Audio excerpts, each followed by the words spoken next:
نحمده ونصلي على رسوله الكريم أما بعد فأعوذ بالله من الشيطان الرجيم بسم الله الرحمن الرحيم الرحمن علم القرآن خلق الإنسان وقال النبي صلى الله عليه وسلم يقال لصاحب القرآن اقرأ وارتقي ورتل كما كنت ترتل في الدنيا فإن منزلك عند في آية تقرأها أو كما قال عليه الصلاة والسلام إن الامتحان يضرب الرجل أو يهان সম্মানিত হাজিরিন, আজ বেনাপুর দারুল উলুম কওমি মাদ্রাসার 2023-24 শিক্ষাবর্ষের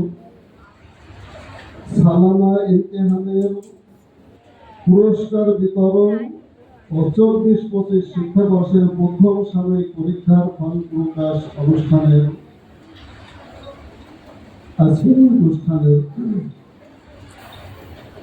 আমাদের সম্মানিত কার্যকারী পরিষদের সদস্যবৃন্দ, ওলামায়ে কিরাম, তুলাবায়ে নিজাম, আমার অন্তরের অন্তঃস্থল থেকে সালাম, মোবারকবাদ ও ভালোবাসা।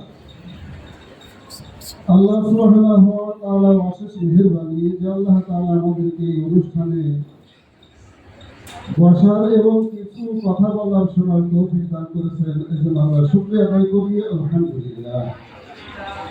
লাখো দুরূদ ও সালাম মানবতার মুক্তির সনদ জাহানের বাদশাহ শাহেনশাহ মদিনা নবী পাকের রওজা মুবারকে পূরণ করে বলি সাল্লাল্লাহু আলাইহি ওয়াসাল্লাম। তো আমরা যে অনুষ্ঠানে উপস্থিত আছি, এটা পুরস্কার বিতরণ ও ফলাফল প্রকাশ।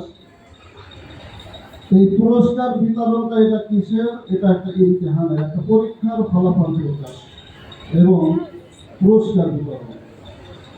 তো এই পরীক্ষাকে বলা হয় ইমতিহান। পরীক্ষা হয় কিসের জন্য? নিজেদের আমরা যে পড়াশোনা করেছি, এই পড়াশোনার একটা সার্বিক ফলাফল পুরস্কার, যে আমরা কে কতটুকু উন্নতি হলাম। পরীক্ষাটা এটা কিন্তু আল্লাহ সুবহানাহু ওয়া তাআলা প্রত্যেক নবী রাসূলগণকে আল্লাহ তাআলা পরীক্ষা করেছেন। পরীক্ষার মাধ্যমে আল্লাহ সুবহানাহু ওয়া তাআলা নবী রাসূলগণদেরকে আরো সম্মানিত করেছেন এবং নবী রাসূলদের কাজ যাতে সমাজে গ্রহণযোগ্যতা পায়, এই পরীক্ষার মাধ্যমে আল্লাহ তাআলা তার সুব্যবস্থা করেছেন। তো আমরা যে এই কওমি মাদ্রাসায় যে এলে আমরা শিক্ষা করি, শেখানো হয়, আমরা অনেকেই মনে করি যে এখানে শুধু হয়তো আখিরাতের ইলম, কোরআনি ইলম শেখানো হয়। আসলে কি শুধু এখানে কোরআন শেখানো হয় না অন্য বাংলা, অঙ্ক, ইংরেজি, ইতিহাস, ভূগোল ইত্যাদি শেখানো হয়? নিশ্চয়ই সবকিছু শেখানো হয়, বাংলা, অঙ্ক, ইংরেজি, ইতিহাস, ভূগোল। স্কুলের সাথে সামঞ্জস্যতা রেখে আরবির দিকটাকে প্রাধান্য দেওয়া হয়।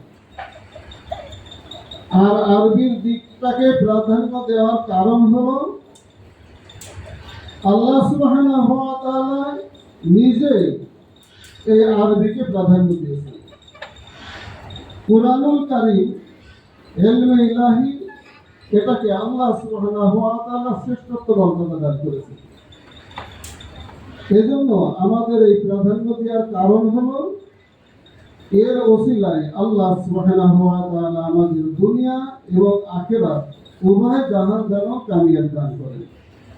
শুধু দুনিয়াবী শিক্ষার মাধ্যমে আল্লাহ সুবহানাহু ওয়া তাআলা সাময়িকভাবে দুনিয়া দান করবেন, কিন্তু আখিরাতের থেকে সে অনেক পিছনে থেকে যাবে। অথচ আখিরাত হলো দুনিয়া থেকে অতি উত্তম। ওয়ালাল আখিরাতু খায়রু ওয়া আবকা। আখিরাত হলো উত্তম এবং চিরস্থায়ী। দুনিয়ার যেমন শুরু আছে, এর একটা শেষও আছে। আখিরাতের কিন্তু শুরু আছে, এর শেষ নাই। এই জন্য সেই চির স্থায়ী ঠিকানা, সেই ঠিকানায় যে ঠিকানার শুরু আছে আর শেষ নাই, সেই জায়গায় যাতে আমরা শান্তি বা কামিয়াবির সাথে জীবনযাপন করতে পারি, তার ব্যবস্থার জন্য দুনিয়ার মধ্যে এলমে ইলাহি কোরআনি এলেম শেখা এবং সে অনুযায়ী আমল করা। কোরআনি এলেম যে শ্রেষ্ঠ এলেম, এটা আল্লাহ সুবহানাহু ওয়া তাআলা কোরআনুল কারীমের শুরুতেই ঘোষণা করেছেন।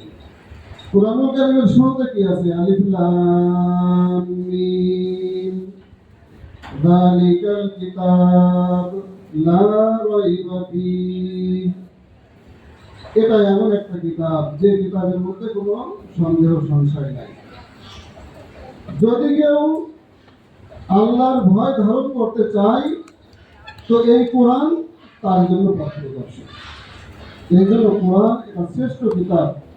আমরা যে কিতাব শিখাই বা আমরা যে কিতাব শিখি, এই কিতাবকে ছোট মনে করার কোনো দিক নেই।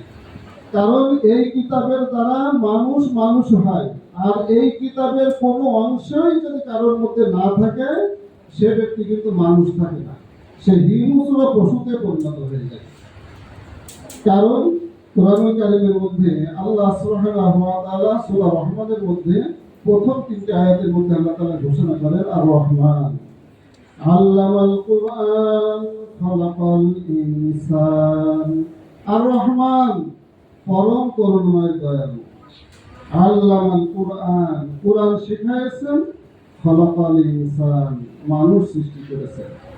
এই আয়াত তিনটির যদি আমরা ধারাবাহিকতা রক্ষা করি, তাহলে দেখা যায় প্রথমে আল্লাহ নিজের দয়ালুর কথা প্রকাশ করেছেন, এরপর আল্লাহ তাআলা ঘোষণা করেন আল্লামাল কুরআন, তোমাদেরকে কোরআন শিক্ষা দেওয়া হয়েছে। খালাকাল ইনসান, এরপর আল্লাহ তাআলা বলেন মানুষ সৃষ্টি করা হয়েছে।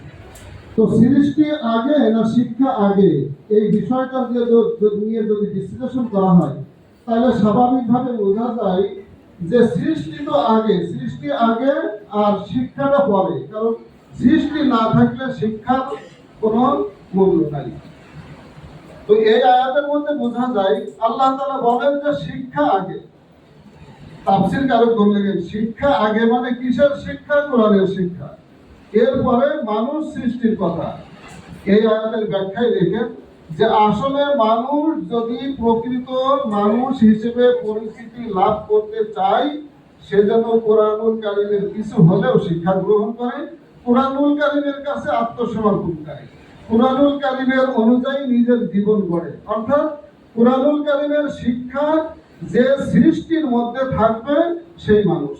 আর কোরআনুল কারীমের কোন প্রকারের শিক্ষা যদি কোনো ইনসানের মধ্যে, কোনো সৃষ্টির মধ্যে না থাকে, সে কিন্তু মানুষ হিসেবে গণ্য হয় না, সে পশু এবং বন্য প্রাণীতে রূপান্তরিত হয়ে যায়। এটা আল্লাহ সুবহানাহু ওয়া তাআলা অন্য এক স্থানে ঘোষণা করেন, যার মধ্যে কোরআনুল কারীমের কোনো অংশ নাই, উলাইকা কালানাম, সে চতুষ্পদ প্রাণী। সেই জন্য আমরা যাদের মধ্যে কোরআনুল কারীমের সামান্য জ্ঞান আছে, সামান্য আমল আছে, তারা কিন্তু মানুষ হিসেবে দুনিয়াতে পরিচিতি লাভ করেছে। আর এই কোরআনুল কারীমের যে যত শিক্ষা লাভ করবে, আল্লাহ সুবহানাহু ওয়া তাআলা তাকে তত দামি করে দেবেন, তাকে দামি করে দেবেন। সেই জন্য আমরা এই মাদ্রাসা কওমিয়ার মধ্যে সকল প্রকারের শিক্ষার সুব্যবস্থা আছে, কিন্তু প্রাধান্য দেওয়া হয় কোরআনুল কারীমের শিক্ষাকে।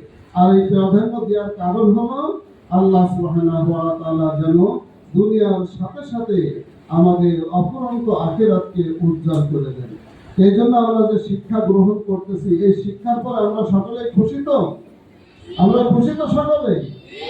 আল্লাহ সুবহানাহু ওয়া তাআলা দুনিয়াকে সামান্য সময়ের জন্য সৃষ্টি করেছেন।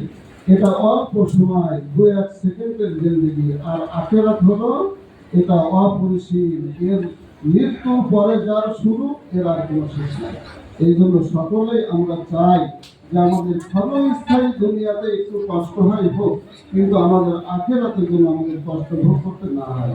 এই জন্য কোরআনুল কারীমের শিক্ষা, আর এই শিক্ষার জন্য কোরআনুল কারীমের ভক্তি, মহব্বত এগুলো ভালোবাসা, এগুলি আমাদের অন্তরে, আমাদের দেহের মধ্যে লালন করতে হবে।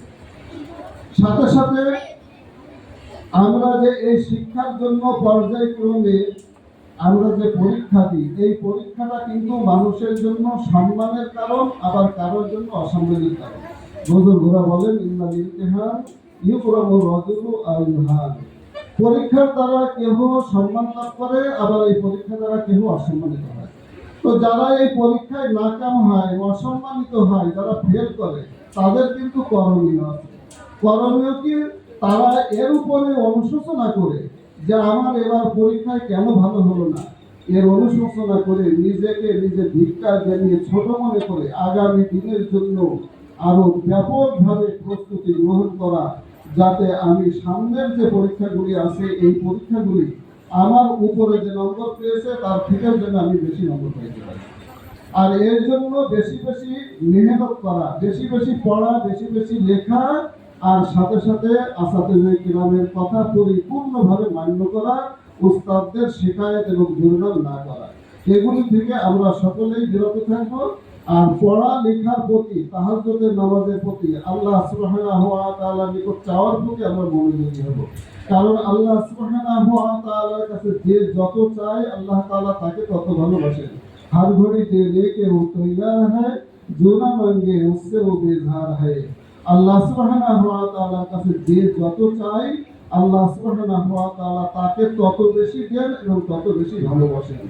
আর আল্লাহ সুবহানাহু ওয়া তাআলার কাছে যে চায় না, আল্লাহ সুবহানাহু ওয়া তাআলা তার উপর অসন্তুষ্ট হন। এজন্য যে কারোর মুখাপেক্ষী না, মানুষ মানুষের মুখাপেক্ষী, আমি আরেকজনের মুখাপেক্ষী, আরেকজনের মুখাপেক্ষী, ধনী আরেকজনের উপর মুখাপেক্ষী, আল্লাহ সুবহানাহু ওয়া তাআলা কারোর মুখাপেক্ষী না। সুতরাং যে ধনী, যে কারোর মুখাপেক্ষী না, আমরা সকলেই তার কাছে চাইব, তার কাছ থেকেই আমরা আমাদের সমস্যার সমাধান করার চেষ্টা করব। আল্লাহ সুবহানাহু ওয়া তাআলা আমাদের সকলকে কোরআনুল কারীম পড়ানোর এবং এর সাথে লেগে থাকার, এর সহযোগিতা করার সকলের তৌফিক দান করুন। আমিন ওয়া আখিরু দাওয়ানা আলহামদুলিল্লাহি রাব্বিল আলামিন। আলহামদুলিল্লাহ। ইন্নাকা লাতাহদি বিনা শাওকি যুরিনা